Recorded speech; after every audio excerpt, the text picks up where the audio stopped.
So hello then guys, trying out something new here. So there's a few things going on. First off, this is the start of another series of something I've been doing over the history of the channel over the last few years, where we're just going to talk about a few things on a regular basis. So it's where we basically discuss anything that's sort of news in the hobby or anything like that.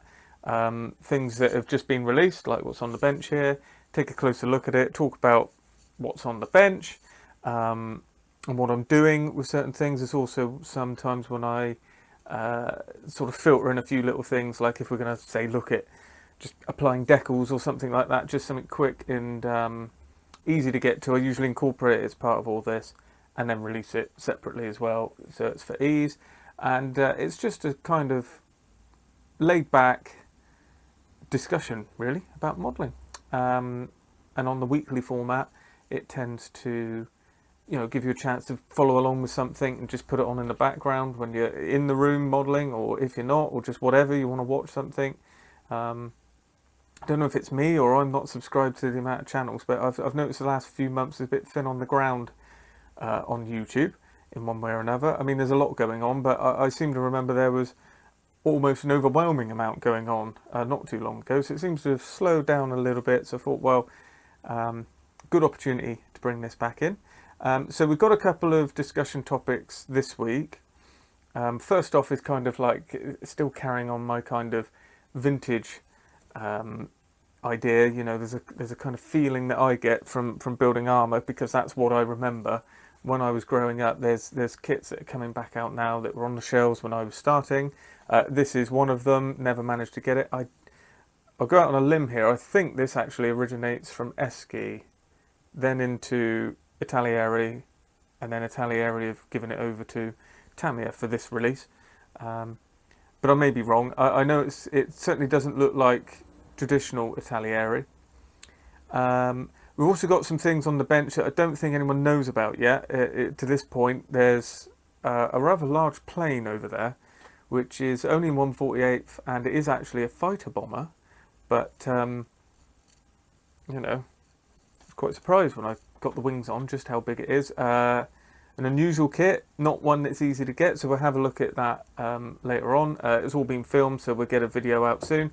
Videos are also going to be starting this week as well, so on build videos, that is. So on Thursday we're going to have the Wingsy kits BF109 E3 in Condor Legion markings, and that will be going up on Thursday. So we're slowly getting back to the bench. Been working on a few bits of armour as well, so I've got a kind of 4 video project on armour that will soon be released, by which I mean not to you, but by me, so I can edit it and get it done, because it's been going on an awful long time, but I've just got to wrap it up, so then I know that it's done, so then I can start doing the videos that I've had from a long time going. So that's an interesting project as well, and it's got a base incorporated in that. I wouldn't say diorama, but it's certainly a vignette, and it's helped push me past a few barriers that I was struggling with the help of a few guys on sort of WhatsApp messaging and from the local club. Finally managed to get through a couple of barriers, and I'm happy with the result. And hopefully from here we can go on forward then, because it'd be nice to give many projects a base. It always shows them off quite nicely.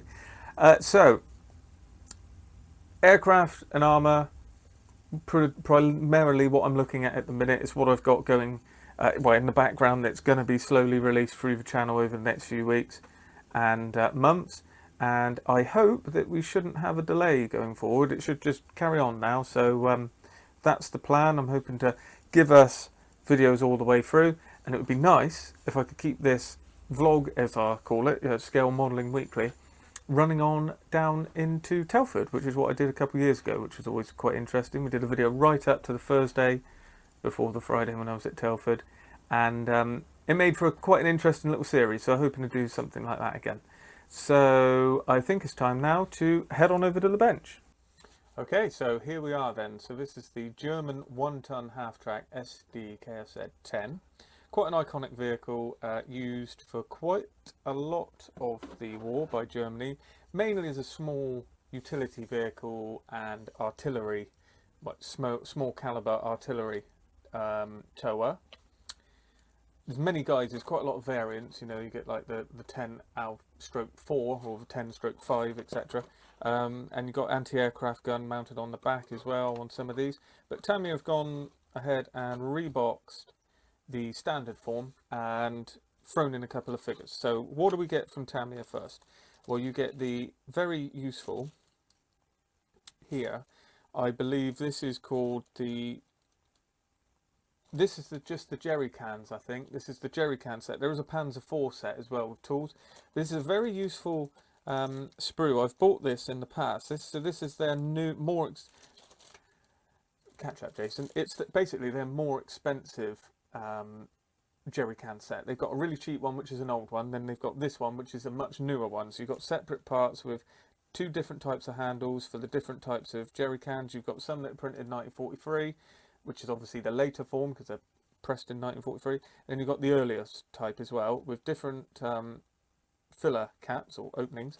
You've also got a couple of ammo boxes and a few small bits that get stowed onto vehicles. So you've got a vehicle jack, some tow hook eyes, a no-tech light, the rear convoy light, the other rear light, and the jack block, which can always be very useful just to up a, a bog standard kit like this. So the jack on this and all of that is going to be helped out a little bit. And then you've got the infantry set as well. Has this got actually what it is? No. But so this has got all the infantry stuff like the helmets, the kind of bread bag as it's called, water bottle, canteen, map case, the MP40 magazine holders and all that sort of thing, an MG34 and MG42. It's all very useful. And you also get then a couple of figures. These are quite old, so if you're used to the new Tamiya figures, helpfully it's all dated. See, this sprue is 2003, and then this sprue is 1999. So this is a driver figure and then two passengers. Then we also get in here, we've got the decal sheet and the clear plastic for the windscreen. Now the decal sheet is very useful. I was pleased to see, because the one piece of aftermarket it is out there. What, is the bag too small? No, almost. Oh, bent it, but we got it out. So I was very pleased to see instruments for the dashboard. That's always a bit of a bugbear of mine. When you've got a dashboard that's very obvious like this, it's really useful to get these as decals because it's just very hard to print. And we've even got the kind of stencil data. There's like plaques that are hammered onto the, or riveted onto the dash. We've also got the little markings that are kind of chalked on above the wheel arches to give you the tyre pressure, I believe, or at least the weight the tyre will take. And then we've got the number plate. So that's all really nice. Even though the Tamiya decals, they're very well cut around with the carrier film. And, when they're small like this, you can use them with no problem. And then the acetate sheet, you can see there, is got a sticky back plastic kind of feel going on the back of it there to protect it, presumably. So that's that. All typical stuff from Tamiya. Very useful. So here we are now ready to look at the Italiere parts. So we shall get them out and one at a time. So I've got the, hang on. It's just a quick run through. We've got the sprue here with all of the wheels and link tracks, individual links to go over the sprocket, and then lengths to go on the bits where there isn't any sag, basically. And that all looks very good. You can see that there's some sort of detail there, and we've got the rubber shoe that hits the ground, so that's all there. No ejector pin marks. Similarly for the wheels, all looks very good.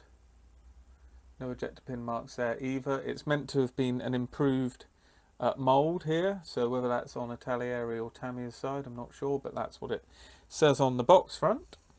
So we've got that, so that means we don't need to worry about tracks. And then when we go over the rest of the sprues, we can see the front wheels here. Obviously they could be slightly a bit better, and there's going to be a join, but this is a perfect candidate for getting a little bit muddy, which is the easy way out, I suppose. But you can also clean up the seam as well. We've got some nice detail as we run over. We've got the sort of louvers there for the air. It's not hollowed out, but it's sort of air slots. Nice one-piece lower hole there as well. The dashboard with the dials and the placards.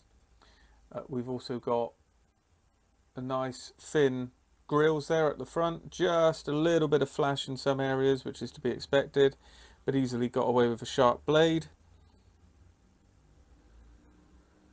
And all very nice as we go around. This is the sort of details that we used to get, and then it sort of went away and now it's coming back again. But even with some older kits, you know, you've got hollowed out exhaust there. You've also got chain detail and a padlock, and you're not getting that on some modern kits. So that's very good. And then we've also got a complete cover if we want it, which is very nice. We've got some nice surface texture as well there, diamond tread pattern. We've got stowed cover as well in a number of pieces that make that up. So that's useful as well. I expect that's how most people would display it. We've even got an attempt at the German tool clamps as well, which again you weren't getting through the sort of early 90s and mid 2000 kits, but of course now they're starting to come back through again. There's the side detail as well for the when the roof's down, the barbed wire ring that goes on the back. That's where like coiled up barbed wire went on. If it was, I don't think it laid barbed wire, I think they could reel it off and hammer it up. So it all looks very nice.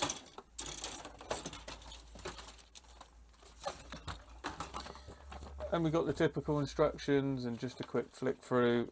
It's all Tamiya instructions. It's not like they've lifted the Italieri instructions. They've made it their own.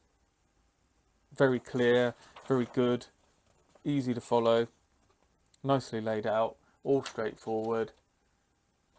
Figure painting down there as well.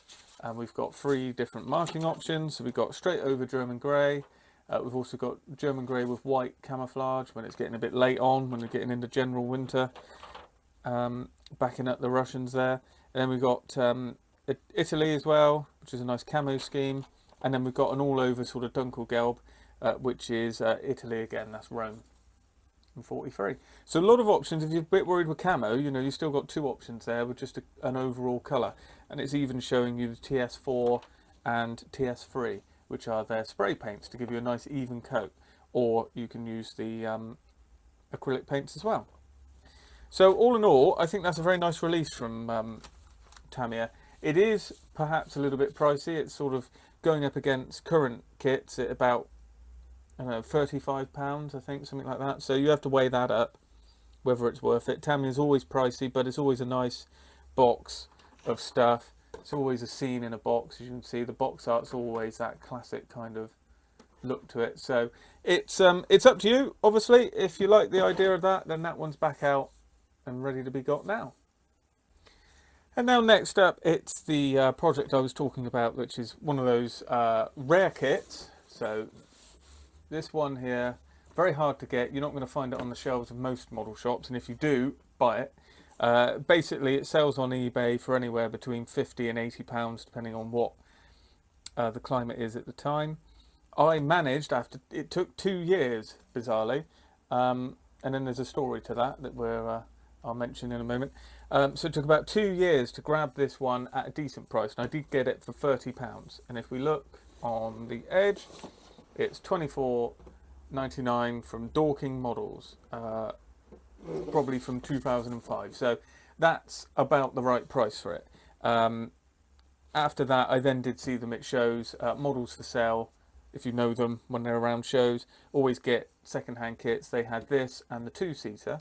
I nearly bought another one, but I thought I'd leave that for someone else, and they were at 35. So they do crop up. They are around. So it's not the end of the world if you can't get one. It's one of those kits that hasn't been republished by Tamiya. Probably because it's so niche. You know, I expect they were glad to sell the run that they did, but I don't know if there's demand there or not. But anyway, regardless of all that, that's the kit I've got, and it's not an in-box review because there's nothing really in the box. So I'm still undecided on how I'm going to go about the painting. I don't know what marking scheme I'm going to do. I bought this initially because I wanted this. This is one of my kind of collection builds, so it's going to stay with me. It's not going to go anywhere. It's not going to. It's being built for me, but filmed for you at the same time. And I wanted good stencil data, so that was the only way to get that off of this sheet. We've got 2 sets of it there. I'm not actually sure why, because there's not. Well, anyway, regardless of that, that's what I bought this for. But also, I'm going to use the national insignia. I'm sort of in two minds. I don't always put swastikas on my aircraft these days, but I probably will on this one. Depends how I feel and which way the wind's blowing when I decide to do it. It certainly won't be a captured version, so that one's straight out. But it'll be one of these 3, or one of the kit schemes using some stencils to paint it up. So basically, it's because it's rather complicated to spray up the markings, I'm not going to do it. But I will spray probably the codes, and that depends on which version I'm going to do. So we've got 102, 107 or 13. 102 is the one that's in America, so it could be done before it gets captured. Certainly not going to have stars and bars on it. Or we got 108 as well, and 105 and 2-1. So that basically gives us nearly all the ones that were around. There weren't very many. It's not something that got a main production. So that's something I'm in two minds with. The kit is now built. I haven't given up on the idea that I might drop the door and have the ladder out, but it requires a bit of surgery that I don't really want to do on a kit like this, not on a Tamiya kit. I had 2 etch sets. We've got a few bits left over there because I didn't need to use those bits, but I needed bits from both. And that's about it. What's left in here is just a few odd bits that broke off that I need to know where they are when I put them back on. And it's time to look at the model. And of course I haven't mentioned it, but it's a Dornier DO335. It's known as the Anteater. Funny thing, really. Propeller at each end. But I just thought it was worth noting just how big it is. It's quite a large aircraft. There is a nose weight in this one, which is taking full effect. And I've just sprayed up the undersides now in ROM 65, but this is my 65 base coat, really. This is the Tamiya XF23. So that's what I always do. I've added a lot of wiring in the wheel wells. Well, this is the bomb bay. These are the wheel wells. That's the nose bay. Wheel bay. I've added wiring in all of these. I've added these slips as well, these guards that were missing with Plasticard, using Valiant Wings book, which is, I mean, I almost don't think you can build the kit without this book. This book's on loan to me from my good friend Paddy, so it's been very useful, and he'll be certainly making use of this at a build at one point as well, I'm sure, his end, because it's one of those classic kits, if you like, Luftwaffe. You know, it kind of has to be in your collection, really. So, yeah, odd plane, if you don't know it. It's got two vertical stabilizers. I don't know what this is called. I suppose it is still vertical in one sense of the word. And then you've got the horizontal stabilizers. It's got a propeller at the back, propeller at the front, and the engine's in the middle here. Actually, it's 2 engines, sorry. That's why you've got the 2 scoops. So you've got an intake there and an intake there. So you've got the engine is here, and it's also here, I believe, or back there, somewhere like that. And it made it extremely fast. Germans being Germans, had to be a bomber, so it's got a bomb bay. Not sure why. It could take one large bomb. I mean, I don't know what the relevance of that is. But I think it was the... during the war, at least, I don't know if it was always, the fastest piston fighter, well, plane, I suppose. I don't know if it is a fighter. I think it's a fighter bomber. It's the German thing again. I think it's designed as a fighter, and then, you know, they chuck a bomb in it, which they seem to be obsessed with. But anyway, it's been on the list for a long time. Glad to have got through it. Very nice build. This really came together in a week. The time was spent in the cockpit. and in the wheelbase, and now it's getting there, really. We get the paint on. It's a nice splinter scheme, nice and simple, and into the weathering, which will be nice and basic as well, and then we're away.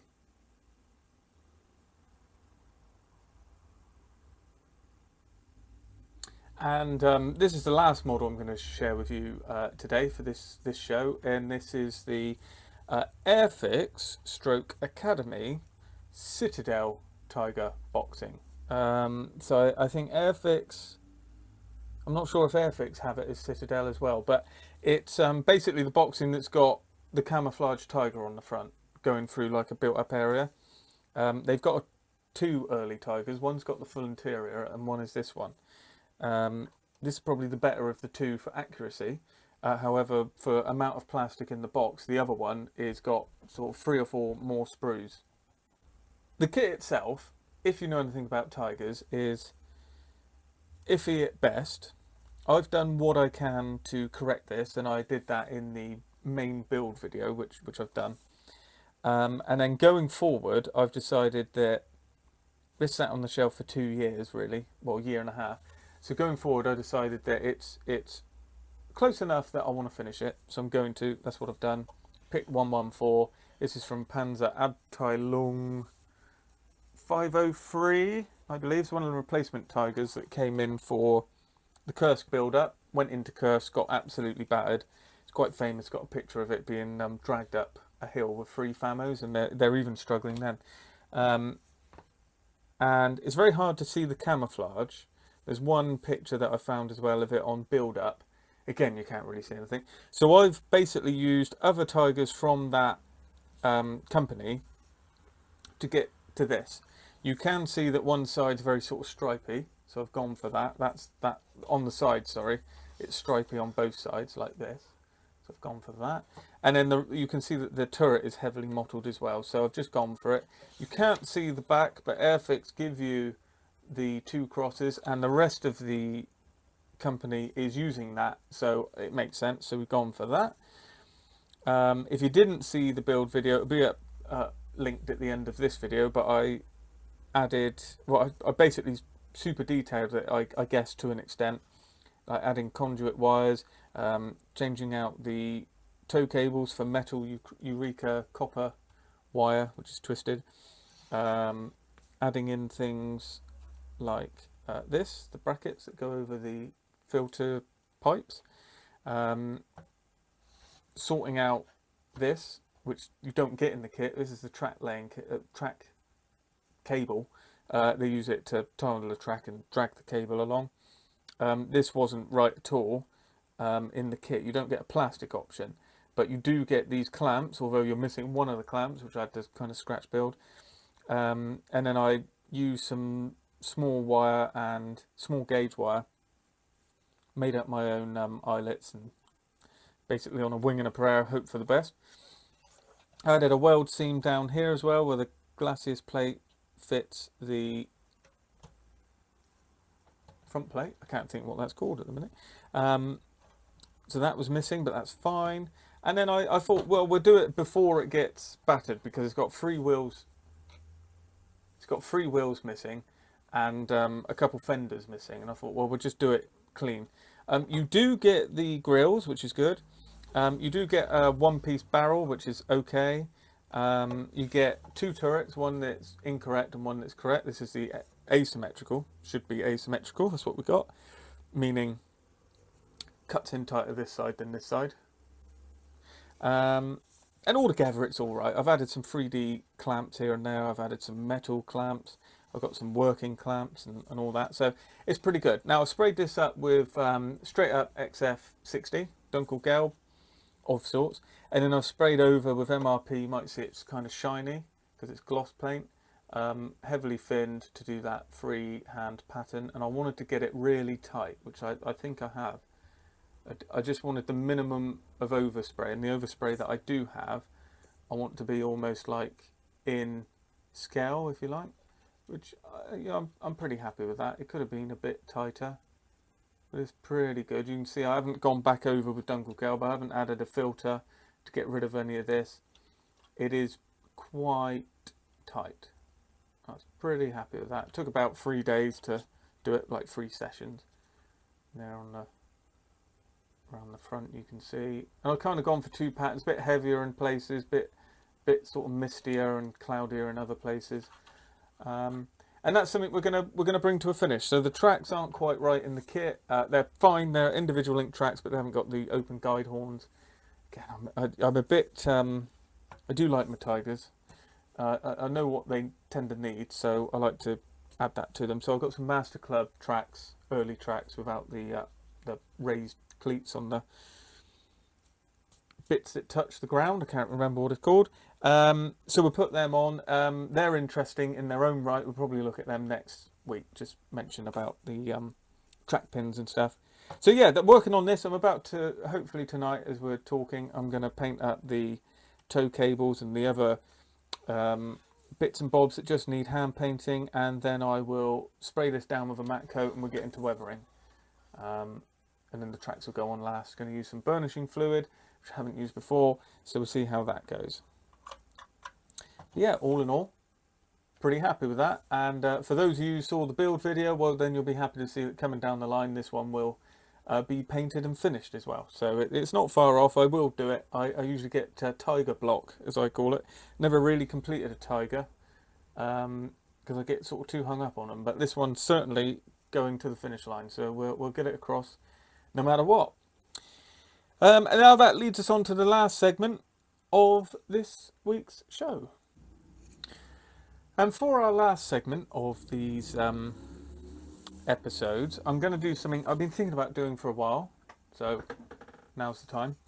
It's going to be like a book, dare I say club? I don't mean that. It's more book recommendations, scale modelers. I'm going a bit mad on books. I've got plenty to go with, and that will include audiobooks, reference books, whatever. Anything that I think is sort of relevant and pretty good to have a go at from the book point of view, because it's surprising how many's out there and how many, you know, can be missed. I certainly don't know many at all. It's just I come across ones and I think I hate sort of looking at pictures on my phone. I want to open a book and find the picture and see it and look at it and sort of zoom right in my own sort of eyes, rather than doing this on a screen. I want to actually be able to look at it, analyze it. Usually it's 10 times clearer than you can find online as well, and you can pick out things. So sort of like on tanks, for instance, you can see weld seams and stuff. On aircraft, you can see rivet detail and panel lines that you can't see when you're looking at a picture online. So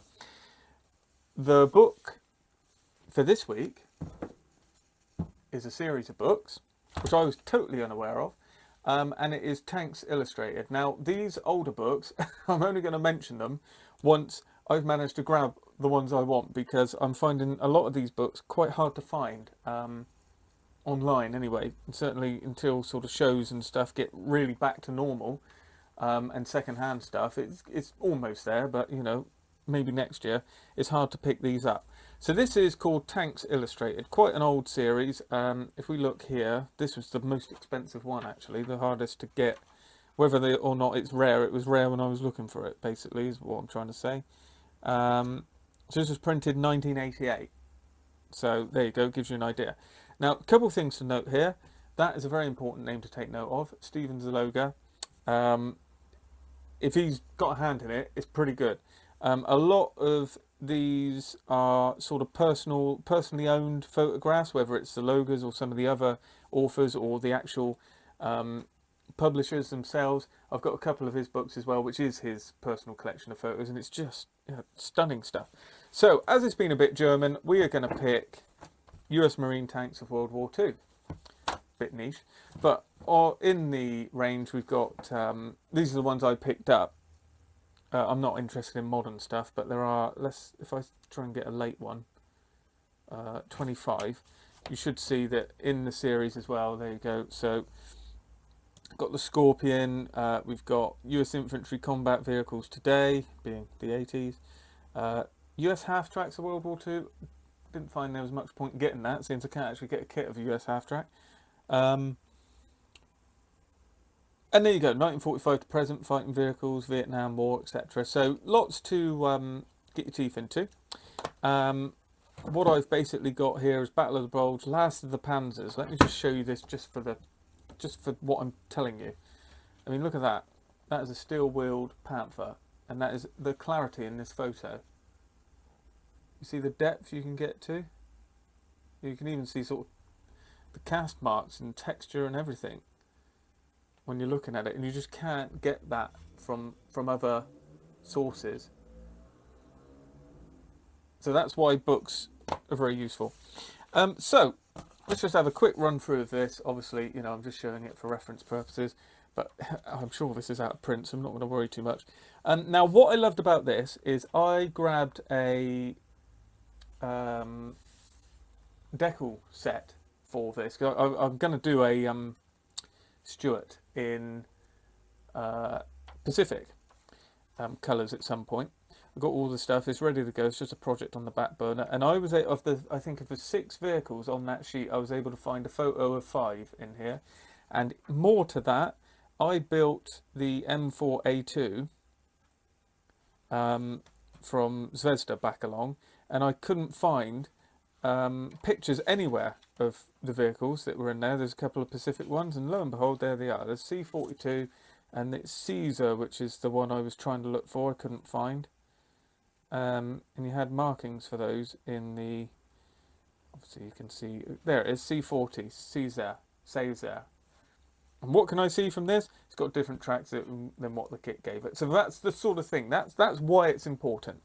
The kit gives you decals for C40, but it gives you the wrong tracks. And then you look at this, and if you care about that sort of thing, you can think, right, well, am I going to get aftermarket tracks, or am I going to do a different vehicle? So very important. So we just concentrate on the Stuarts. This basically goes all through the Shermans. You've got half tracks. You've got the ones with improvised armour, and they've got the like spikes welded in around the turret as well, like here. Fantastic detail. Just unbelievable stuff. And showing them getting on and doing their thing. But we'll concentrate on the Stuarts, which starts the book. I don't tend to actually read a lot of the information. Well, I obviously do here, but I don't tend to, these aren't reading books, these are photographic reference books. So we've got to start there with the, probably surprisingly, the Renault FT18, hang on, FT17. But these are the US version, so what do they call it? 6-ton tank. And then we go on in to the Stuarts as we're starting on. This is one of the marking options. It's obviously a very light colour. Who knows what that's meant to be. It's got captions on each one. And there you can see as we're going on through. Brilliant stuff. Some of these are diesel engined ones as well, so they've got a bit of difference going on in the back, and it's with these photos you can tell that's the case. So very important. Again, as you can see, I mean, the clarity there, look at that. Look at the depth. You're not going to get that off of a picture you grab off the internet. You're just not. The resolution isn't there. Fantastic. That weathering, I mean, you know, you just can't beat it.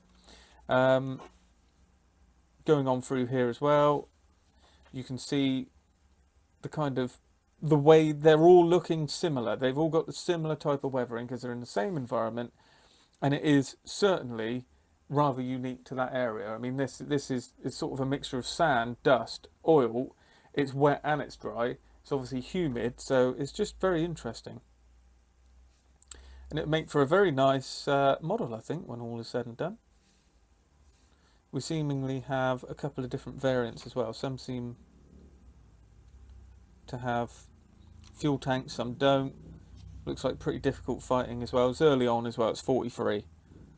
This is another one on my decal sheet as well with the big 5. So there we go. Interesting.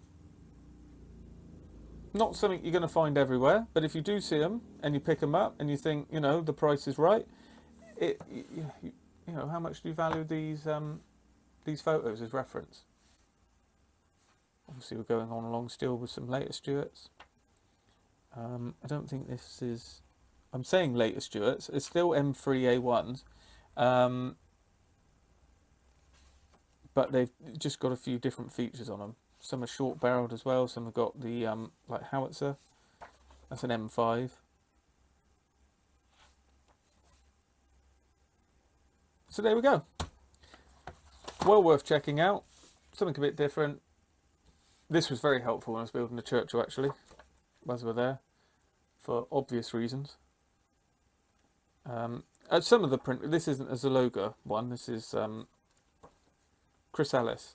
Obviously you get some sort of graininess like you got there, but mainly very, very interesting. And there was a picture in here as well, which was a Churchill I just couldn't find anywhere.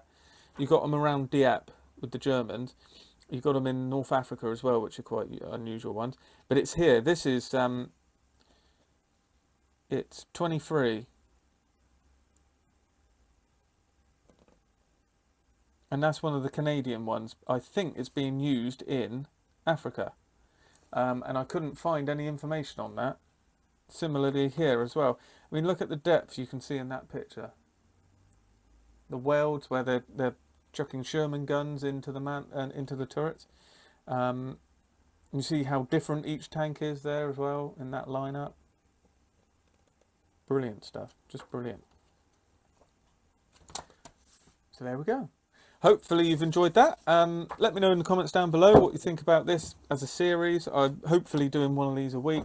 Be interested to know your thoughts if it's something you think you probably like. We've got a build video coming up on Thursday this week, and that should start regular build videos, maybe fortnightly, weekly. I'll see how we get on first. So feels good to be back. Hopefully you guys are looking forward to content, and I'll see you in the next video.